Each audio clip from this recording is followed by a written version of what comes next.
Praise the lord. Praise the lord brother.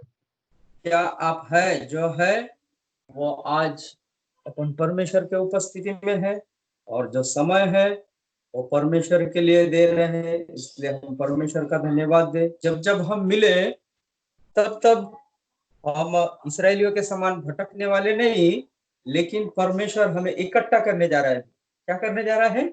इकट्ठा करने जा रहा है। और वही समय है जब जब हम मिलते हैं तब हम परमेश्वर के संगति में और परमेश्वर के साथ में, इसलिए परमेश्वर का धन्यवाद देते हैं कि परमेश्वर ने हमें जीवित रखा।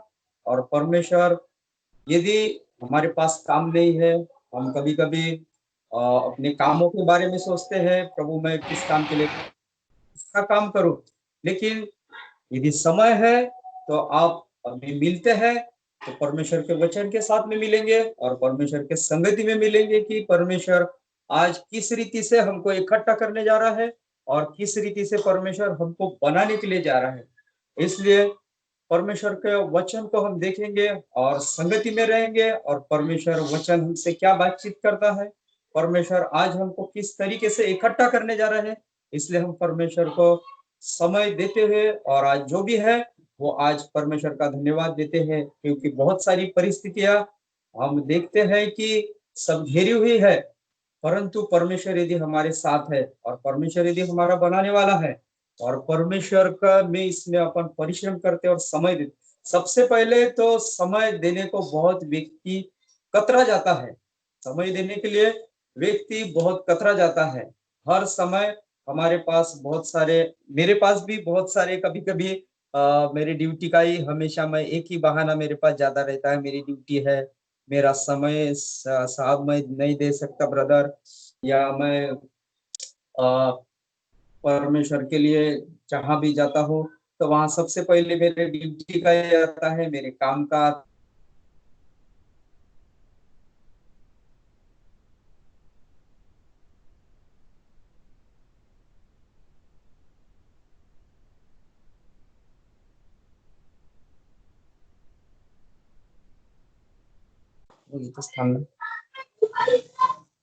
काय संवाद त्याने मला का मत सांगा, देवाचं सांगत आहे। अच्छा, प्रेज द लॉर्ड। इसलिए हम 2 मिनट 1 मिनट प्रार्थना करते हैं और परमेश्वर को समय देते हैं।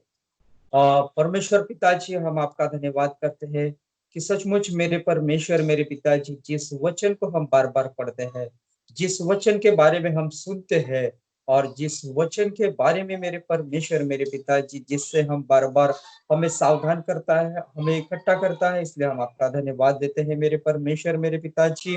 धन्यवाद देते हैं आपके नामों के लिए, आपके हमें इकट्ठा करने के लिए। यदि मेरे पिताजी हम कहीं हमारे जीवन तक भटकते रहे, परंतु परमेश्वर मेरे पिताजी, यदि आपका आत्मा हमें एकत्रित करता है और हमें एक लाता है, तो हमारे लिए परमेश्वर मेरे पिताजी आपकी योजना और आपके आपके प्रभु जी महिमा के लिए मेरे पिताजी हमें बचा कर रखा है मेरे परमेश्वर, मेरे पिता। हम आपका धन्यवाद करते हैं, धन्यवाद देते हैं। इन छोटी सी प्रार्थना को यीशु के नाम में मांगता हूँ, सुन और बड़ी दया से ग्रहण करें। Praise the Lord. पहला इतिहास निकालेंगे, पहला इतिहास, इसका 17वां अध्याय कोई पढ़े।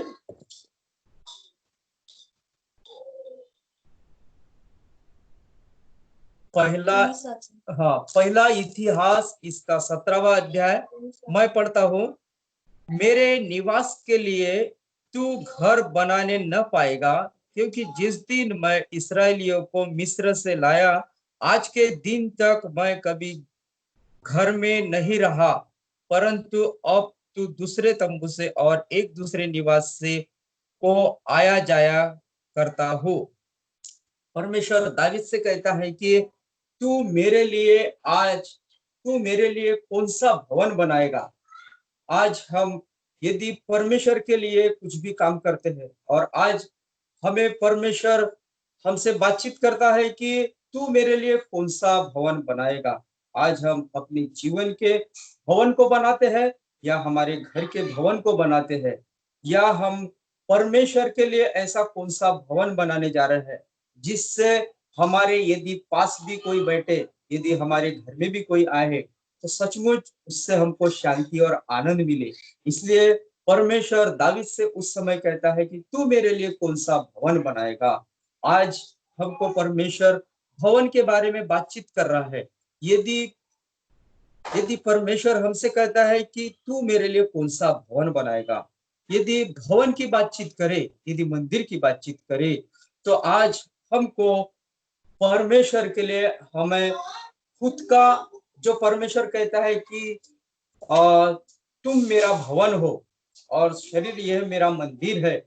आज हम खुद को बनाने के लिए जा रहे हैं, लेकिन खुद हम यदि परमेश्वर के लिए समय देते हैं, यदि परमेश्वर के साथ में रहते, परमेश्वर के संगति में रहते हैं और परमेश्वर से यदि जुड़े रहते हैं और परमेश्वर से यदि हमारे साथ मिला हुआ काम, मिली हुई बातें यदि परमेश्वर के संगति में है, तो हम ऐसे भवन को बनाते हैं जिसमें परमेश्वर कहता है कि तुमने कौन सा भवन बनाने के लिए जा रहे हैं। क्योंकि परमेश्वर परमेश्वर हमारे साथ में रहने वाला परमेश्वर है, हमारी संगति में रहने वाला है, हमारे जीवन में रहने वाला परमेश्वर है। हमारे बनाए हुए भवन में नहीं रहने वाला है, ना हमारे हाथों के बनाए हुए भवन में रहने वाला है। इसलिए दूसरा इतिहास इसका 15वां अध्याय, दूसरा इतिहास इसका 15वां अध्याय, और मैं पढ़ता हूं 4 वचन से। मैं 3 वचन से पढ़ता हूँ, 15वां अध्याय 3 वचन। और इस्राएल बिना सत्य के और बिना रखवाले याजक के और बिना व्यवस्था के रहा, परंतु जब जब वे संकट में पड़कर इस्राएली परमेश्वर यहोवा की ओर फिरे और उसको ढूंढा, तब तक वह उसको मिला। उस समय से न तो जाने वाले को कुछ शांति होगी और न आने वाले को, परंतु सारे देश के सब निवासियों में बड़ा कोलाहल होता था। जाति से जाति, नगर से नगर चूर किए जाते थे, क्योंकि परमेश्वर नाना प्रकार का कष्ट देकर उन्हें घबरा देता था। परमेश्वर का मैं धन्यवाद करता हूँ। यदि परमेश्वर का वचन कहता है कि यदि हमारे पास है और परमेश्वर से अलग होकर कुछ हम करना चाहते हैं, वचन से अलग होकर कुछ करना चाहते हैं, सिखाने वाले याजक से, सिखाने वाले पास्टर से, सिखाने वाले भाइयों से, या हम बहुत प्रकार का हम ढूंढने के लिए जाते हैं, कई प्रकार का हम वचन को छोड़कर भी बहुत सारी बातें मनुष्य के, जो बड़े बड़े ज्ञान को, बड़े बड़े डिग्रियों को, बड़े बड़े कामों को यदि ढूंढने के लिए जाते हैं और परमेश्वर के सत्य के वचन से, जिसे परमेश्वर बनाने जा रहा है, उससे छोड़कर यदि हम दूसरा कुछ बनाने के लिए जाते हैं, तो हमारे जीवन में परमेश्वर के वचन से अलग हो जाते हैं। परमेश्वर के सत्य के बातों से, वचन से सुनते तो है लेकिन बढ़ते नहीं, देखते तो है लेकिन हमें वो समझ में नहीं आता, जीवन में काम तो करता है लेकिन बाद में हम उसको भूल जाते हैं। और जब जब हम चर्च में आते हैं, जब जब हम पास्टर हमारे घर में आता है, तब तब हमें बहुत शांति मिलती है, बहुत आनंद मिलता है और बहुत एक पीस मिलता है। लेकिन जब हमारे हमारे घर से, हम चर्च से हम दूर हो जाते हैं, तब हमारा मन कैसा व्याकुल, निराश, हताश और हमारे जीवन में एक अशांतपना रहता है। क्योंकि जब जब हमें एक शांति का परमेश्वर किसी दास को भेजता है और उसके जीवन में कोई परमेश्वर की बातें रहती है, तब हमारे जीवन में एक कोई शांति लगती है, पीस लगता है, आनंद लगता है, खुशी लगती है। लेकिन ये कब तक परमेश्वर हमारे लिए ऐसे मनुष्य को भेजते रहेगा? लेकिन परमेश्वर का सत्य का वचन हमारे पास में नहीं है, परमेश्वर की सत्य की बातें हमारे जीवन में नहीं है। और जब जब हम वचन को ढूंढते हैं, तब तब परमेश्वर के वचन में, परमेश्वर के बाइबल में हम ढूंढते हैं, तब तब हमें अच्छा लगता है। लेकिन परमेश्वर परमेश्वर चाहता है कि तुम यदि यदि सत्य के वचन में बने रहोगे, परमेश्वर के वचन में नहीं बने रहोगे, तो हम ऐसे ही भटकते रहोगे और हमें कैसा अकेलापन महसूस होगा, अकेला जीवन महसूस होते रहेगा। क्योंकि परमेश्वर के संगति में हम आना चाहते हैं, लेकिन कैसे? इजरायलियों के समान हम सत्य में बनकर यदि नहीं रहेंगे और परमेश्वर से अलग होते रहेंगे, तो परमेश्वर कहता है कि तुम्हें तो ढूंढते हो, वचन में जाते हो, प्रार्थना तो करते हो, लेकिन आपके जीवन में ये शांति आपसे अलग होती रहेगी, क्योंकि हम ढूंढते बहुत सारी बातें हम बनाने की कोशिश करते हैं, हमारे मन को, हमारे जीवन को, और एक होने की कोशिश करते हैं, लेकिन एक हो नहीं जाते। इसलिए इसलिए परमेश्वर यदि हमारे मन को यदि नहीं बनाए और हमारे जीवन को नहीं बनाए, तो हम ऐसे ही भटकने वालों के समान बन जाएंगे। और हमारे जीवन में आज आज की परिस्थिति ऐसी है, आज की और आज के समय को ऐसा ही है, क्योंकि व्यवस्था से अलग रहे, परंतु जब जब वे संकट में पड़कर इस्राएल के परमेश्वर यहोवा को और फिरे और उसको ढूंढे, तब तब वो उसको मिला, तब तब हमको मिलते गया। उस समय न तो आने वाले को कुछ शांति होती थी और न जाने वाले को शांति होती थी। देश के निवासियों को बड़ा कोहाल होता था। यदि हमारे हमारे पास कोई प्रार्थना के लिए आए, यदि हमारे पास वचन के लिए कोई आए, तो हमारे घर तक या हमारे जीवन तक यदि हमारे जीवन से ऐसी कोई बातें न निकले जो परमेश्वर को भाती हो, जो परमेश्वर की इच्छा के अनुसार हो, जो परमेश्वर के मन के अनुसार हो, तो आज लोग दूसरे देवी देवताओं को ढूंढने के लिए जा रहे हैं और फिर भी उनको परमेश्वर नहीं मिल रहा है। कहीं परमेश्वर को ढूंढने के लिए जाते हैं, कहीं आज परिस्थिति ऐसी तितर बितर बन गई है, लेकिन परमेश्वर के वचन के साथ में आज है, परमेश्वर के संगति में आज है, परमेश्वर के दास के अनुसार यदि हम कभी सुनते हैं, तो हम भी जब अकेले में रहते हैं और जब किसी को हम वचन बताते हैं, तो आने वाले को भी शांति मिलती है। और यहाँ हमारे पास से यदि प्रार्थना करके कोई जाता है, वचन सुन के कोई जाता है, और वो घर में जाकर देखते रहता है कि नहीं, आज इस व्यक्ति से मुझे शांति मिली, आनंद मिला, खुशी मिली, प्रेम मिली, क्योंकि परमेश्वर यदि हमें बनाता है और परमेश्वर हमारे जीवन में अपने सत्य की बातें डालता है और सत्य हमें जीवन में बनाकर रखते हैं, तब तब हम इस मनुष्य के समान, इस व्यक्तियों के समान, इस इसराइलियों के समान हम तितर बितर नहीं होंगे, लेकिन आज हम कैसे एक होने जा रहे हैं। कहाँ होने जा रहे हैं? एक होने जा रहे हैं। एक और भजन संहिता में भी ऐसा लिखता है, भजन संहिता 127, वहां लिखा है, भजन संहिता 127, भजन संहिता 127 में पहला वचन लिखता है कि यदि घर को यहोवा न बनाए तो उसके बनाने वाले का परिश्रम व्यर्थ होगा। परमेश्वर का वचन कहता है कि यदि घर को यहोवा न बनाए तो उसके परिश्रम करने वाले का व्यर्थ होगा। यदि आज हम परिश्रम करते हैं और यदि हम उस समय परमेश्वर को नहीं जानते थे, परमेश्वर की पहचान नहीं थी, इसलिए हमारा परिश्रम अभी तक व्यर्थ ही रहा। अगर परमेश्वर यहोवा हमारे जीवन को नहीं बनाया रहता, परमेश्वर यहोवा, हम सुबह भी उठते, शाम को भी जाते, हमारे काम को भी करते, लेकिन काम में भी हमें आशीष मिलती है, हमारे जीवन में भी, हमारे घर में भी आशीष मिलती है। कब? यदि यहोवा घर को न बनाए तो हमारा परिश्रम व्यर्थ होगा, लेकिन परमेश्वर हमारे घर को बनाने के लिए जा रहा है। परमेश्वर कहता है कि तुम्हारा परिश्रम व्यर्थ न होगा। यदि घर को यहोवा न बनाए तो उसके परिश्रम करने वाले का व्यर्थ होगा। आज हमारा परिश्रम यदि व्यर्थ नहीं होना चाहिए, व्यर्थ परमेश्वर यदि हमारे घर को बनाता है और परमेश्वर सचमुच हमारे घर को बनाने के लिए तैयार है, तो आज हमारा परिश्रम व्यर्थ नहीं जाएगा। जहां आप जाएंगे वहां आप सुसमाचार बताएंगे, परमेश्वर का वचन बांटेंगे, परमेश्वर को काम को करते रहेंगे, अपने कमी घटी से समय को देते रहेंगे, तो परमेश्वर कहता है कि तुम्हारा परिश्रम व्यर्थ नहीं होगा। लेकिन यह कहता है कि परमेश्वर का वचन हमारे पास में आया है कि यदि घर को यहोवा न बनाए तो उसके बनाने वाले का परिश्रम व्यर्थ होगा। लेकिन खुद हम यदि बनाने जाते हैं, खुद अपने आप को तैयार करने जा रहे हैं, खुद किसी बात, हर एक बातों से बनाने जाते हैं, परमेश्वर के पास आने से भी हम दूर चले जाते हैं और सत्य के वचन से कहीं दूर चले जाते हैं। और परमेश्वर का वचन हमारे पास में रहने के बाद भी परमेश्वर के कामों का और भलाई का, सच्चाई का परमेश्वर के पास में यदि हमारे पास यदि सारी बातें हैं, और तो परमेश्वर हमारे घर को, हमारे जीवन को बनाने जा रहा है। जैसा नूहा को बोला था, जाति जाति के लोग,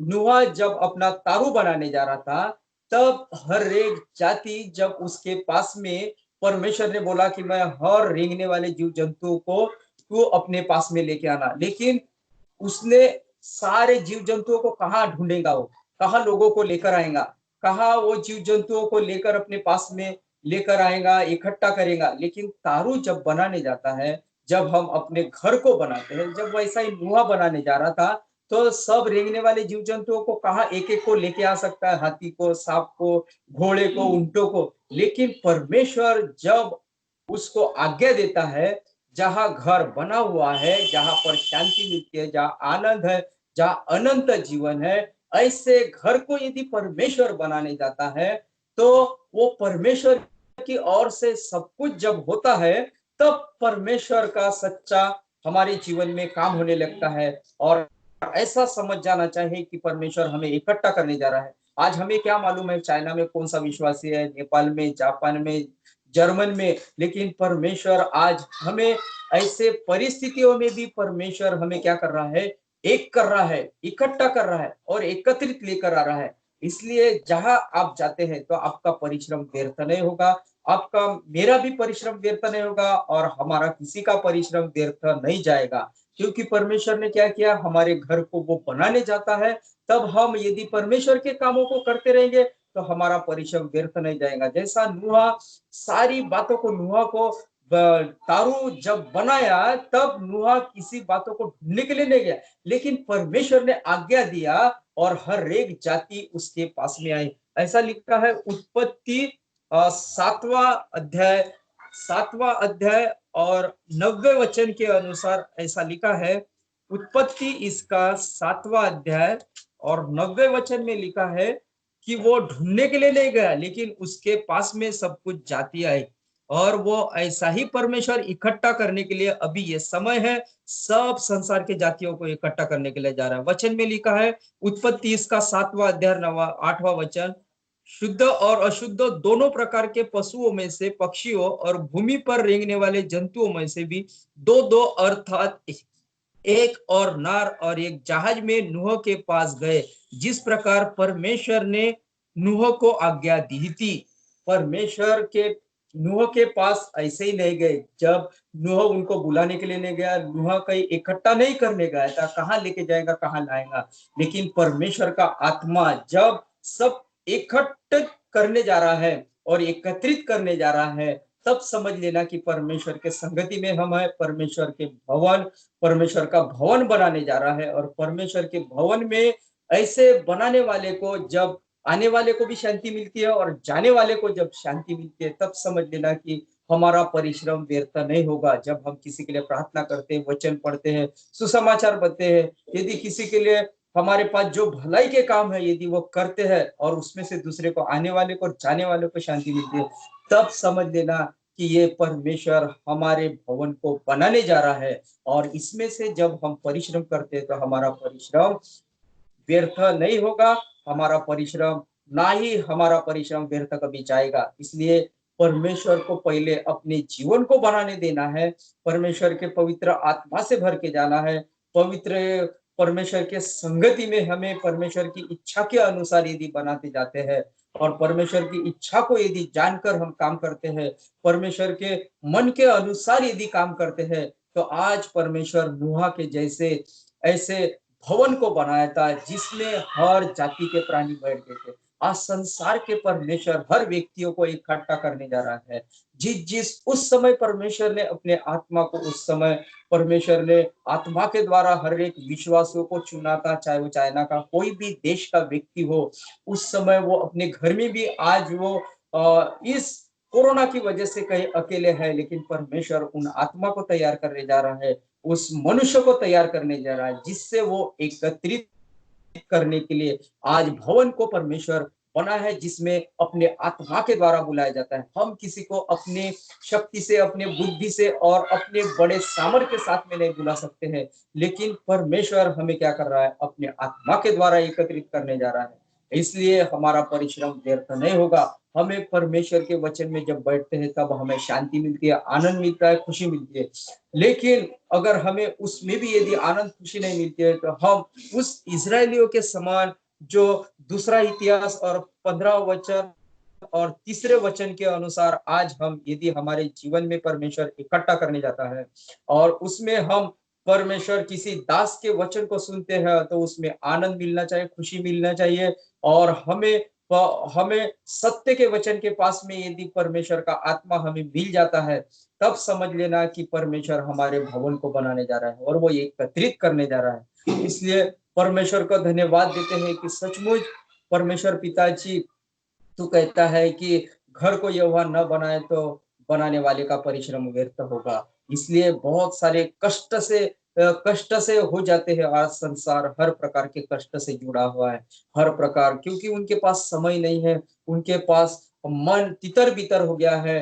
वो सुनते तो सही है, आज किसी को वचन बताए, किसी के पास में आज प्रार्थना के लिए जाए, तो उनके पास समय नहीं है, क्योंकि वो आत्मा से, मन से अपने आप को तैयार नहीं कर पा रहे हैं, क्योंकि उनका कष्ट और रोग से और पीड़ाओं से और बहुत सारे कष्टों से वो ऐसे ही भटकते जा रहे हैं। लेकिन परमेश्वर का वचन और परमेश्वर का शांति, आनंद और परमेश्वर का सच्चा वचन आज हमें मिला है, तो परमेश्वर अपने भवन को बनाने जा रहा है और एकत्रित करने जा रहा है। वही आनंद, वही खुशी और वही प्रेम हमारे परमेश्वर का यदि हमारे जीवन में है, तो आज हम कैसे एकत्रित होते हैं और परमेश्वर को समय दे पाते हैं। परमेश्वर को एकत्रित करने का, परमेश्वर के साथ में संगति का और मिलने का समय हमारे साथ में बैठा रहता है। Praise the Lord. इसलिए परमेश्वर के साथ यदि जब जब मिलते हैं, तब हमें एक ऐसा समय मिले, जब जब हम मिले हैं तब आनंद और प्रेम से, और परमेश्वर अपने बच्चों को एकत्रित करने जा रहा है। जैसे नूह के तारू को बनाने के लिए परमेश्वर ने हर जातियों को उसके पास में लाया, वो ढूंढने के लिए नहीं गए, वो कहाँ से ला सकता है। इसलिए जब हमें कोई दास मिलता है, कोई परमेश्वर का सेवक मिलता है, तो सचमुच उसके जीवन से जब ये बातें निकलती है, तब हमें एक आनंद और एकत्रित करने का समय रहता है।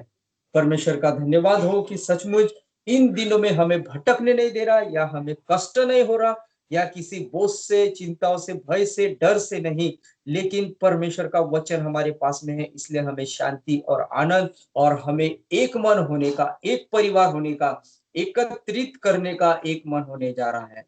क्योंकि उसके नूह के जावई और उसके बेटियां सब एकत्रित होकर एक काम करने जाते थे। इसलिए आज हम एक ही काम करने जा रहे हैं, जो परमेश्वर का काम हो। इसलिए परमेश्वर यदि हमारे किसी बातों को, यदि हमारी ड्यूटी को भी हम जाते हैं, कहीं पर भी जाते हैं, तो हमें कष्ट नहीं लगता है। लेकिन परमेश्वर का एक ऐसा समझ जाते हैं कि प्रभु तूने मुझे उस काम के लिए भेजा, इसलिए मैं धन्यवाद देता हूँ। वो मुझे कष्ट से नहीं भरा होगा, या मेरा जीवन प्रभु जी यदि मुझे बहुत भारी काम है, मुझे बहुत कष्ट दे रहा है, लेकिन उसमें भी परमेश्वर यदि शांति देता है और आनंद देता है, समझ जाना कि परमेश्वर की ओर से उस काम को परमेश्वर ने हमारे लिए रखा है। Praise the Lord. परमेश्वर इस वचन को हम सबको इकट्ठा करे, इसलिए मैं परमेश्वर का धन्यवाद देता। Praise the amen, lord. Amen. Praise the lord, praise the lord, praise the lord brother. Amen. आपने विषय अच्छा लिया कि जिस घर को यहोवा ना बनाए, उसके बनाने वाले का परिश्रम व्यर्थ है। सो आज हम जितने भी फैमिलीज इस समय में जुड़े हुए हैं, 1 2 3 4 5 6 7 and 8, सो परमेश्वर ने वहां पे लिखा है कि जैसा वह सिर है, जैसा वो हेड है, वैसे ही उसने घर में एक हेड को रखा हुआ है, और जिसके अधीनता में उसने सारी चीजें दी हैं। तो यहाँ पे जो पहली बात जो हमको सीखने की आवश्यकता है, वो ये है कि हम जो हेड हैं, हमने मजबूत होना है, प्रार्थना में मजबूत होना है, वचन में मजबूत होना है, गवाही में मजबूत होना है, देने में मजबूत होना है, निर्णय लेने में मजबूत होना है, हर काम को सही तरीके से करने में, अर्थात परमेश्वर की अगुवाई में करने में हमें मजबूत होना है। तो जब हम हेड पवित्र आत्मा के अगुवाई में जब अपना जीवन जीते हैं, तो हमारे थ्रू परमेश्वर उन आशीषों को हमारे परिवार में रिलीज करता है, हमारे पत्नी, हमारे बच्चों के जीवन में, उनके भविष्य में, और हमें क्या क्या आने वाले दिनों में आवश्यकता है, उन सारी चीजों का वो प्रबंध करता है। क्यों? क्योंकि हमने उसको क्या बनाया? हेड बनाया है। सो हमको क्या अंगीकार करना है रोज? हमको ये करना है कि Jesus, you are the head of my family. You are the head of my marriage. You are the head of my children's life. You are the head of my future. You are the head of my children's future. You are the head of my finance. You are the head of my health. जब हम इस तरीके से हम ये अंगीकार करते चले जाएंगे तो अपने आप हम यीशु मसीह जो कलीसिया का सिर है और हम जब उसकी देह हैं, ऑटोमेटिकली वो हमारे ऊपर प्रभुता करेगा। और जब वह हम पर प्रभुता करेगा तो ऑटोमेटिकली हम अपने घर में स्वर्गीय वातावरण देखेंगे, शांति को देखेंगे, आनंद को देखेंगे, एक ऐसे माहौल को देखेंगे जहाँ पे हम हमेशा परमेश्वर की उपस्थिति को महसूस करेंगे। हमेशा ये फील होगा कि नहीं, हम परमेश्वर की उपस्थिति में पाए जाते हैं। हमेशा हम देखेंगे कि जब भी हम कहीं बाहर जा रहे हैं तो हमें एक एहसास होगा कि प्रभु हमारे साथ चल रहा है। हम कहीं काम कर रहे हैं तो हमें एहसास होगा कि हम अकेले नहीं है, प्रभु हमारे साथ है। या हम किसी परेशानी में पड़ते हैं या किसी समस्या में पड़ते हैं तो हम अपने आप को अकेला नहीं पाएंगे। और इसके लिए हमको अपना ये जो घर है, जिसको यीशु मसीह ने कहा कि तुम मेरा घर हो, हमें अपने आप को, अपने इस घर को रोज प्रभु के हाथ में समर्पित करना है। तो जब हम अपने व्यक्तिगत डिवोशन में होते हैं तो सबसे पहले अपने इस घर को प्रभु के हाथ में देना है, ताकि प्रभु दिन भर में जैसे भी इसको चलाए हमें स्वीकार करना है। क्योंकि हम तो जानते ही है कि कोई बाप कभी भी अपने बच्चों के लिए गड्ढे नहीं खोदता कि आज मेरा बेटा गड्ढे में गिरेगा तो मैं खूब खुश हो जाऊंगा। नहीं, जब हम सांसारिक पिता होकर अपने बच्चों के लिए अच्छी योजनाएं बनाते हैं तो हमारा स्वर्गीय पिता हमारे लिए कितनी अच्छी योजना बनाएगा। तो इसीलिए हमें रोज अपने आप को, अपने इस घर को प्रभु के हाथ में देना और कहना है कि प्रभु तू इस घर का सिर है, इस घर का अधिकारी है, तू इस पर प्रभुता कर और इसको चला। और फिर हम देखेंगे परमेश्वर की भली और भावती और सिद्ध इच्छा जो रोमियो 12 अध्याय उसके 2 वचन में लिखा हुआ है, हम अपने जीवन में उसको प्रतिदिन पूरी होते हुए देखेंगे। Praise the Lord, hallelujah.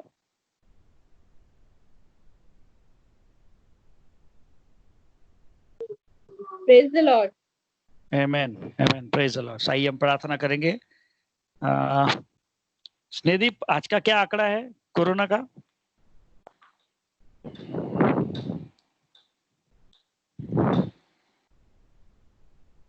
Snehdeep है क्या?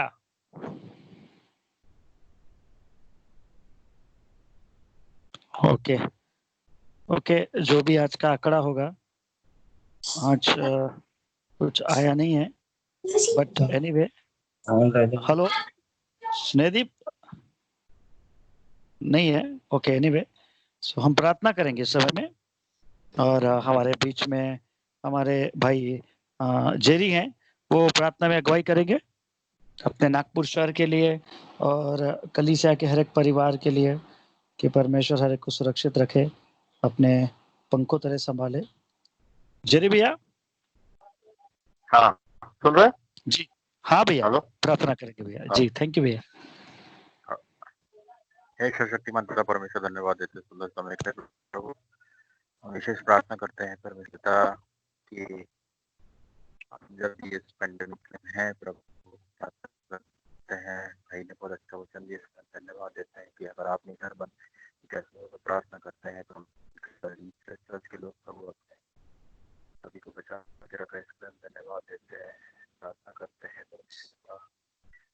उनकी एनिवर्सरी के लिए, उनके जन्म उसके लिए प्रार्थना करते हैं, उनके साथ हो प्रभु। प्रार्थना करते हैं चर्च के लोगों के, प्रार्थना करते हैं कि प्रभु तेरा हम भजन से 91 करते हैं कि हमारे